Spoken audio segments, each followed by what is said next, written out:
Assalamualaikum warahmatullahi wabarakatuh. Perkenalkan, nama saya Amanda Putri dengan NIM 2311241131. Saya berasal dari Prodi S1 Ilmu Keperawatan. Di sini saya akan menjelaskan tentang sejarah berdirinya Muhammadiyah. Di mana di sini saya akan mulai dari yang pertama, yaitu pendahuluan, pembaruan dunia Islam, masuknya Islam ke Nusantara, serta berdirinya Muhammadiyah. Baik teman-teman, kita mulai dari yang pertama, yaitu pendahuluan, di mana Islam merupakan agama yang tidak hanya mengatur hubungan manusia dan Tuhan saja, tetapi juga mengatur hubungan antar manusia dengan lingkungan. Sejak diturunkan kepada Nabi Muhammad SAW pada abad ke-7 Masehi, Islam telah tumbuh menjadi kekuatan besar yang membentuk peradaban di dunia. Dalam sejarah panjangnya, Islam mengalami masa-masa gemilang dengan muncul berbagai pusat peradaban Islam di Timur, Tengah, Afrika, dan Asia. Namun, sebagaimana peradaban lain, Islam juga mengalami pasang surut di masa-masa kemunduran. Umat Islam di berbagai belahan dunia menghadapi berbagai tantangan, baik dari dalam maupun dari luar. Kondisi tersebut mendorong lahirnya berbagai gerakan pembaruan yang bertujuan menghidupkan kembali ajaran Islam yang murni dan relevan dengan perkembangan zaman. Salah satu hasil dari gerakan pembaruan itu adalah lahirnya organisasi Muhammadiyah di Indonesia, yang menjadi tonggak penting dalam sejarah Islam modern dan Nusantara. Baik teman-teman, kita lanjut ke yang kedua, yaitu pembaruan dunia Islam. Sering melemahnya kekuasaan politik Islam pasca keruntuhan kekhalifahan Turki Utsmani dan masuknya pengaruh kolonialisme Barat. Umat Islam di berbagai wilayah mengalami strategis dalam berpikir dan beragama. Banyak praktik keagamaan yang menjauh dari prinsip dasar Islam, bahkan bercampur dengan budaya lokal yang tidak sesuai dengan ajaran Al-Quran dan Sunnah. Dalam tongket ini muncul tokoh-tokoh pembaru yang mencoba membangkitkan kesadaran umat Islam untuk kembali kepada ajaran Islam yang sejati. Baik, di sini tokohnya itu ada Jamaluddin Al-Afghani, seorang pemikir dan aktivis politik dari Persia, menyuruhkan pentingnya persatuan umat Islam atau pan-Islamisme untuk melawan jajahan. Ia juga menekankan pentingnya pendidikan dan ilmu pengetahuan dalam membangun peradaban Islam. Kemudian ada Muhammad Abduh dari Mesir, murid dari Al-Afghani yang lebih fokus pada reformasi pendidikan Islam dan reinterpretasi ajaran agama agar sesuai dengan akal dan realitas modern. Abduh menentangkan taklid atau mengikuti pendapat ulama tanpa dalil, dan mendorong ikhtiyat, yakni usaha sungguh-sungguh dalam mengalami hukum Islam. Satu lagi tokoh penting, yaitu Rashid Ridha, menurunkan pemikiran Muhammad Abduh dengan lebih sistematis. Ia menulis dan menyebarkan ide-ide pembaruan lawan majalah Al-Manar, yang kemudian menjadi referensi banyak tokoh Islam di dunia, termasuk di Indonesia.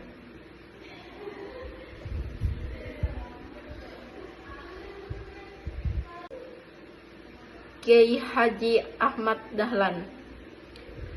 Baik teman-teman, kita lanjut yang ketiga, yaitu masuknya Islam ke Nusantara. Islam mulai masuk ke wilayah Nusantara sekitar abad ke-7 hingga ke-13 Masehi. Tidak seperti di beberapa wilayah lain di dunia yang mengalami islamisasi melalui penaklukan militer. Penyebaran Islam di Nusantara berlangsung secara damai. para pedagang Muslim dari Gujarat atau India, Arab, dan Persia menjadi pelopor dakwah Islam di wilayah seperti Aceh, Sumatera, hingga ke Jawa dan Maluku. Mereka memperkenalkan ajaran Islam kepada penduduk lokal melalui hubungan dengan pernikahan dan hubungan sosial lainnya.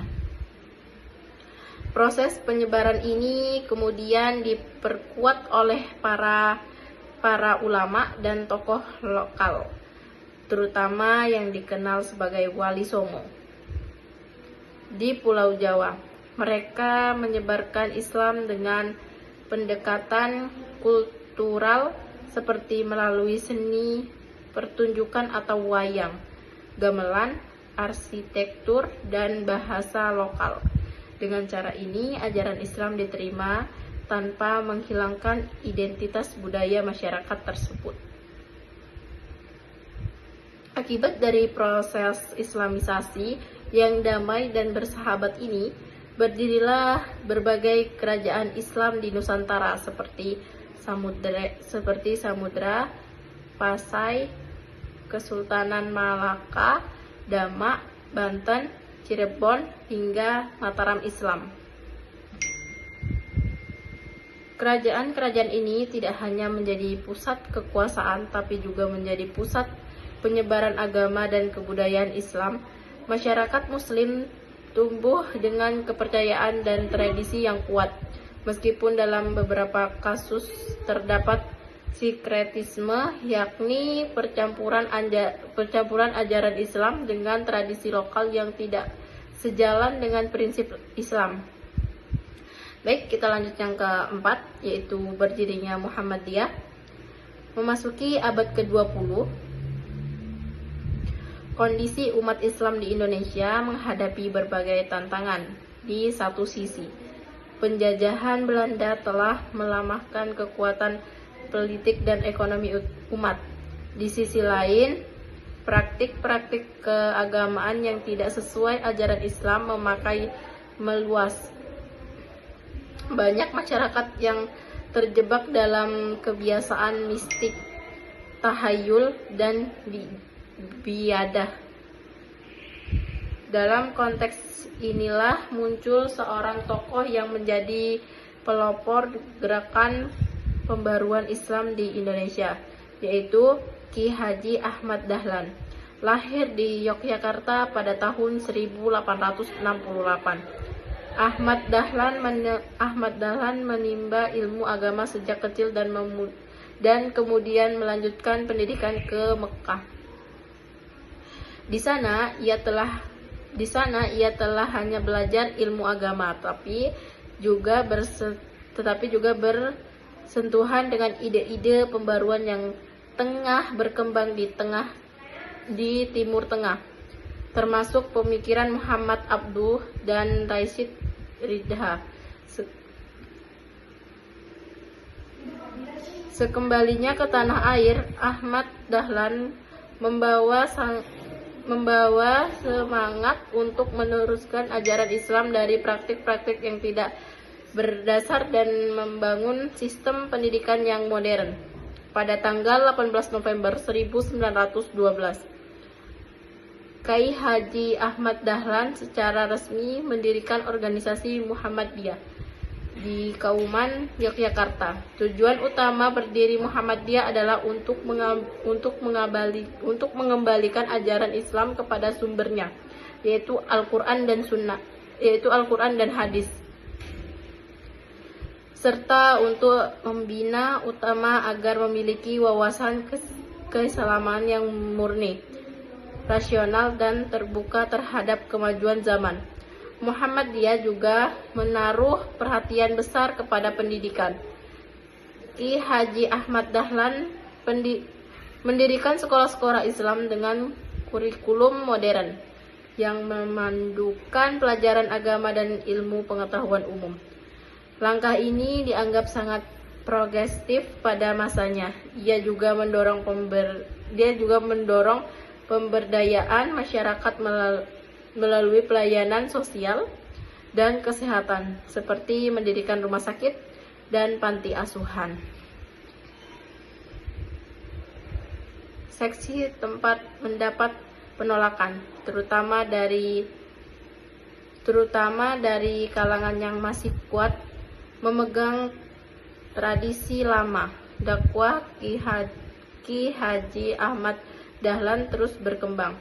Kesederhanaan, kesabaran, dan keteguhan beliau dalam berdakwah membuat ajaran Muhammadiyah diterima luas oleh masyarakat. Kini Muhammadiyah telah menjadi salah satu organisasi Islam terbesar di Indonesia, bahkan dunia. Ribuan sekolah, universitas, rumah sakit, dan lembaga sosial yang dikelola Muhammadiyah menjadi bukti kontribusinya dalam membangun bangsa dan menekankan nilai-nilai Islam yang mencerahkan.